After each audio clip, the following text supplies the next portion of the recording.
Olá, Etunautas! Eu sou Larissa Padrão, este é mais um Fora do Padrão. E Planeta dos Macacos, A Guerra, estreou aí nesse mês e fechou uma trilogia que prova que prequels podem sim funcionar. E a franquia é uma das minhas franquias preferidas no cinema, não só por causa dessa nova trilogia, que eu gosto muito, mas eu também gosto muito do original de 68. Então esse vídeo vai recapitular um pouco do que aconteceu nos dois primeiros dessa trilogia, falar principalmente do que eu achei desse último, A Guerra, e fazer as conexões entre ele e o original. Então eu não vou entregar o final de nenhum filme, juro, mas é muito difícil você fazer essas conexões sem dar um pouquinho de spoilers, então eu recomendo que você tenha assistido os filmes antes de assistir esse vídeo. E essa franquia começou em 1968 no cinema com o Planeta dos Macacos, que teve um grande sucesso de crítica e de bilheteria. É importante ressaltar que ele teve 4 continuações entre 1970 e 1973, uma por ano, mas eu não assisti. As opiniões confiáveis dizem que são filmes que não são tão bons assim, que eles foram feitos mais pra pegar carona no sucesso do primeiro, então não sou obrigado a não assistir. Também não vi, mas existem 2 séries feitas pra TV, uma em 74 e uma em 75, também não foram muito pra frente. E eu vi o filme do Tim Burton de 2001, que é meio que um remake desse de 68, mas eu preferia ter desvisto, então não vamos falar sobre aquela desgraça. Então tô só me baseando nos filmes mesmo e tudo bem, porque se um filme depende de outro material pra ser compreendido, pra ser apreciado, ele tem problemas, o que não é o caso desses, então beleza. Esse filme de 1968 é dirigido pelo Franklin J. Schaffner, que depois viria a ser premiado pelo Patton, e ele é baseado em um livro do francês Pierre Boulle, de 1963, que eu também não li. Quem adaptou o roteiro foi o Rod Serling, e depois passou para a mão do Michael Wilson, premiado pelo excelente Um Lugar ao Sol, do George Stevens, e pela Ponte do Rio Kwai, que por coincidência também é uma adaptação de outro livro do Pierre Boulle. O filme começa com a nave de 3 astronautas americanos caindo em um planeta desconhecido em um futuro muito distante.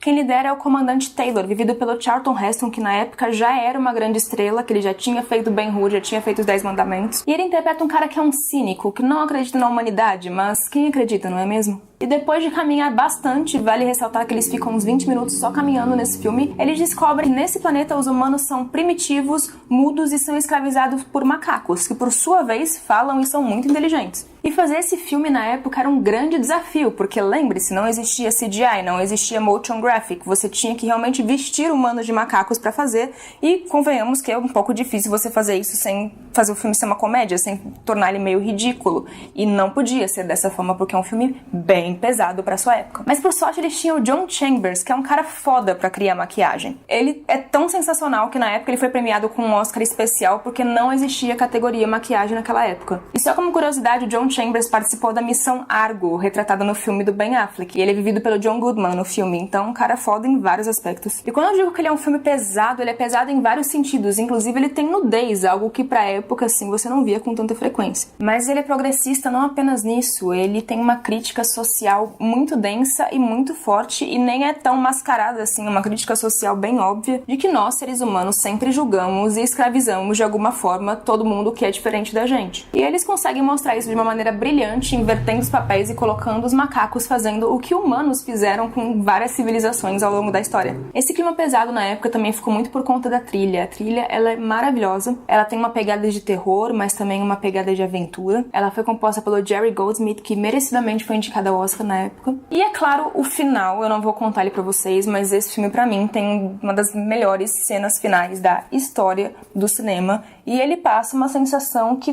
toda franquia passa, que é tipo, cara, ser humano merece mesmo ser extinto, a gente merece se fuder porque a gente faz coisas muito ruins. E ele passa isso praticamente sem falas, com um plano, incrível. Eu assisti esse filme antes da nova trilogia, eu já era adulta, mas foi antes de ver a nova trilogia, e eu reassisti ele na semana passada, e o impacto dessa cena continua o mesmo. E é claro que tanto em efeitos especiais quanto em roteiro, é um filme de 1968. As pessoas precisam contextualizar isso, porque é muito comum, às vezes, algumas pessoas assistirem e falar, tipo, nossa, mas é ridículo. Eu não acho que o filme é tosco, eu acho que mesmo hoje ele parece muito realista, mas é claro, são pessoas vestidas de macacos, porque não existia CGI e tal, então leve isso em consideração. Porque para 1968, aqueles efeitos eram revolucionários. A atuação do Charlton Heston também tem umas coisas bem exageradas, uma coisa meio James Bond do Roger Moore, mas também, de novo, estamos falando de uma época e de estilos de atuações que eram muito diferentes. Naquela época, as atuações não eram tão realistas como eram hoje, existia um pouco mais desse exagero nos filmes de ação. E o roteiro, que embora a estrutura seja muito boa, ele entrega muitas coisas na fala, tipo os macacos estão falando, nós vamos precisar abrir esses humanos, porque como você sabe, a gente precisa fazer estudos, blá blá blá blá. Não é legal ser tão expositivo assim, mas a gente tá falando de um público que tinha um outro tipo de ingenuidade de uma outra época. Mas o que eu mais gosto é o cinismo do filme. Basicamente, ele critica muito a nossa organização social, mostrando que não é da nossa época específica, não é a nossa espécie, é como a gente se organiza, tá fadado a sempre fracassar, porque os macacos basicamente fazem as mesmas coisas e eles têm seus problemas ali também. O que nós humanos fazemos uns com os outros às vezes é bárbaro e foi uma grande sacada você mostrar em 1968 o oprimido no lugar do opressor e vice-versa. E aí na última década a Fox notou que, cara, essa história continua funcionando hoje porque a gente tá cada vez mais escroto, inclusive, né? E eles tinham um grande elemento para dar uma nova roupagem para essa história, que é tecnologia. Hoje em dia a gente consegue fazer por computador uns macacos foda, uns macacos da hora, uns macacos que tem uma expressão facial que você olha e você fala tipo... Nu. Então, em 2011, com a direção do pouco conhecido ainda Rupert Wyatt, veio O Planeta dos Macacos, A Origem, no qual a gente descobre que a culpa de tudo, a culpa da gente ser extinto, é do James Franco, porque afinal o que o James Franco faz de bom, não é mesmo? Ele interpreta um cientista que busca a cura pelo Alzheimer para tentar curar o seu pai, e aí ele desenvolve uma droga experimental e testa numa macaquinha que chama Bright Eyes, que é uma referência clara ao personagem do Charlton Heston em 68. E essa macaquinha acaba sendo a mãe do Caesar, que a gente conhece de bebezinho nesse filme, que acaba desenvolvendo um alto QI porque é um dos efeitos colaterais dessa droga. Nos humanos, inicialmente, ela começa sim a apresentar melhorias do Alzheimer e nos macacos ela aumenta o QI deles consideravelmente. Mas aí as coisas começam a desandar, o Alzheimer do pai dele meio que começa a retroceder e o Caesar se envolve em altas confusões para defender o velhinho e vai acabar parando num abrigo de animais. E nesse abrigo ele descobre que os humanos são tão ruins, mas tão ruins, que quem vigia o abrigo é o Draco Malfoy.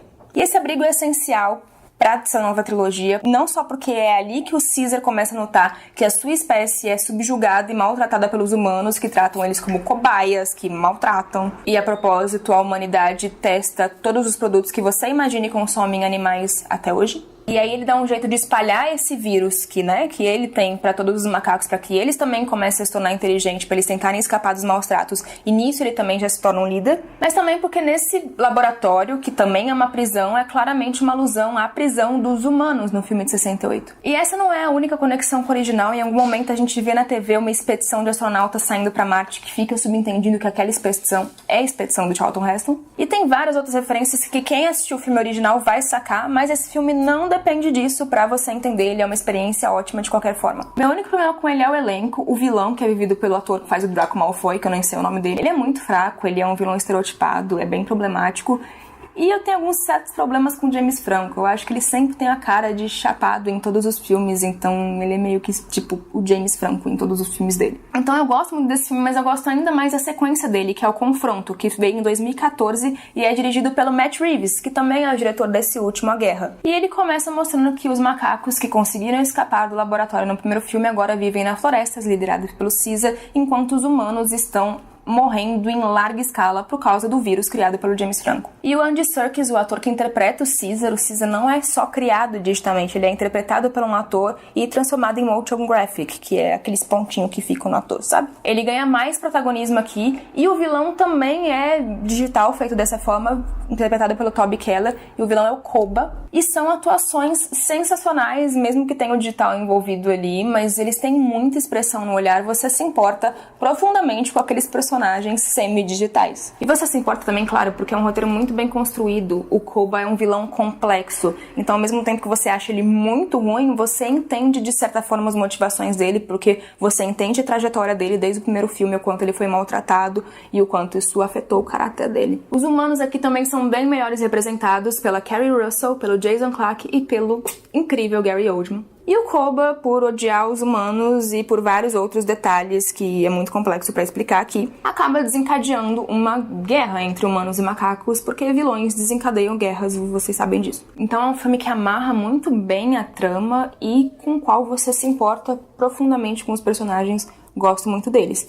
E aí essa guerra que é desencadeada nesse filme é continuada neste último, que estreou no cinema desse mês, O Planeta dos Macacos, A Guerra. E o filme já começa nesse tom de guerra, com os humanos tentando entrar na surdina, na floresta onde os macacos estão. E em 5 minutos ele já dita todo esse clima. Os humanos escravizam os macacos, que eles chamam de donkeys, que eles escravizam eles na guerra. E um não sabe o número do outro, os macacos não sabem se os humanos ainda são numerosos, os humanos não sabem se os macacos ainda são numerosos. E ele também tem esse misto de filmes do Vietnã, que são aqueles filmes de guerra que se passam em florestas, com um pouco de filme de terror. E isso também fica claro desde o início. Na primeira cena você já vê isso, porque é essa guerra que se mostra dentro da floresta e você tem câmeras vistas de cima muito amplas, no qual você vê todo esse horror retratado. Mas não é um filme que aposta na ação da guerra, é um filme que aposta no estado de tensão na guerra, no horror que uma guerra causa. É um filme pesado, é um filme que tem muitas mortes, é um filme que tem um campo de concentração, é um filme que tem a população humana praticamente quase toda dizimada já pelo tal do vírus. Então ele se vale de muitos elementos do cinema de terror, como a importância do silêncio. É um filme no qual o silêncio é importantíssimo. São vários planos longos no silêncio. E isso é sensacional porque te deixa tenso. Então não assista com gente chata que fala perto de você, porque o silêncio é importante. O uso de closes. Esse filme usa muitos planos muito próximo do rosto das pessoas, principalmente dos macacos. Então a gente vê a expressão de medo e a gente não vê o entorno, que torna tudo muito ameaçador. A trilha do Michael Giacchino, que também fez a trilha do filme anterior, também é muito responsável por essa construção, que é uma trilha que lembra assim um pouco filme de terror. E a fotografia do Michael Sarrazin, que também é do anterior, que também é carregada, tem essa paleta meio cinza, uns sons meio escuros. E além desses grandes acertos da direção de saber combinar todos esses elementos para criar essa tensão, também há de se parabenizar a equipe do Motion Graphic, porque nesse sim o Caesar é o protagonista. E a gente torce profundamente por aqueles personagens, esses closes funcionam muito bem, as expressões são muito bem definidas, então é um trabalho brilhante. E o Caesar tá envelhecido, ele tá cansado, você percebe isso na atuação do Andy Serkis, então eu acho que ele sempre fez um bom Caesar nos 3 primeiros filmes, mas nesse é o grande destaque, ele está sensacional. E como eu disse, nos filmes anteriores sempre tem um pouco do protagonismo dividido entre eles, os humanos. Aqui não, aqui tem personagens humanos também, mas eles são claramente secundários. Tem um macaco novo, inclusive, que é o alívio cômico do filme, que é muito bem-vindo, porque é um filme muito tenso, então esse alívio cômico de vez em quando faz você dar uns respiros e ele é realmente engraçado. Então, os macacos são o centro da ação. Você precisa entender de uma vez por toda a organização social deles, ver como eles se unem, porque afinal, daqui a algumas centenas de anos, eles vão ter um planeta todo na mão deles. E o filme é bem emocionante para retratar esses laços, porque se você for pegar as cenas mais bonitas, as cenas mais emocionantes, todas elas são focadas nisso, nessa relação entre eles. Embora tenha uma humana numa dessas cenas, mas o principal é isso. O principal é mostrar o quanto eles se organizam, o quanto eles criaram uma organização forte. E torna mais bonito ainda o quanto eles representam isso através de gestos. Tirando o Caesar, poucos macacos falam, eles fazem isso com gesto, então é muito sutil e bonito. Mas os macacos começam a falar também um pouco mais nesse filme, porque afinal, teoricamente, esse é o último antes do 68, a não ser que a Fox inventa, e eles inventam, né? Porque enquanto dá dinheiro, eles inventam. E em 68 eles falam perfeitamente. Então o Caesar fala o inglês perfeito, que faz todo sentido, afinal ele foi criado por humanos, ele é semi-humano. Ele fala perfeitamente, ele anda ereto, ele usa conceitos morais dos humanos. Por exemplo, ele chama a esposa dele de esposa, isso significa que ele entende o conceito de matrimônio, sabe? Mas os outros macacos não, eles ainda estão aprendendo e o filme mostra isso muito bem. Eles constroem um inglês errado, eles têm erros gramaticais. E os humanos, pra mim, são o ponto fraco desse filme. O principal humano é uma criança que é a Newt. Pra quem assistiu Aliens, o Resgate, ela é exatamente a Newt, só que aqui eles chamam ela de Nova, o que eu achei muito confuso, porque tem a personagem Nova em 1968. Inicialmente eu pensei, tipo, nossa, mas é a mesma? Não faz o menor sentido. Isso causa uma confusão, mas não é a mesma, não faz o menor sentido realmente ser a mesma. E também tem o Cornelius, que também é um personagem de 68. Não entendi porque eles colocaram os mesmos nomes, porque eu acho que causa mais confusão do que referência nesse caso. Mas enfim, a função da menininha lá é dar humanização pro filme, porque os macacos precisam cuidar dela, porque ela é uma criança, ela é muda, ela não tem mais ninguém. Mas eu não acho que ela era necessária para criar essa identificação, porque mesmo que não tenham humanos ali, eu me importo com aqueles personagens porque eles foram muito bem construídos ao longo dessa trilogia, eles são muito bem construídos nesse filme, inclusive. Então eu não acho que ela era necessário pra você criar essa identificação humana com os macacos, sabe? E isso é muito bonito da série, porque é uma série que fala sobre empatia, sobre você criar empatia com o que é diferente, o quanto isso é importante. E ela faz isso, você se importa com aqueles macacos. Então, honestamente, não acho que ela tenha muita função narrativa, sorry. E o vilão, que é o personagem do Woody Harrelson, que é o Coronel, eu honestamente só não acho o vilão mais fraco porque tem o Draco Malfoy no primeiro filme. Eu gosto muito dele como ator e isso é perceptível aqui, ele não é um vilão unidimensional, ele tem suas próprias motivações, mas ele não foi muito bem construído como personagem. Eu não vou dar spoiler aqui, mas ele tem uma estratégia de guerra muito estúpida que não condiz com o personagem inteligente que o filme tá tentando me vender. Ele é muito inspirado no personagem do Marlon Brando no Apocalipse Now, inclusive o filme faz referência em uma pichação ao Apocalipse Now em um momento, pra deixar isso claro.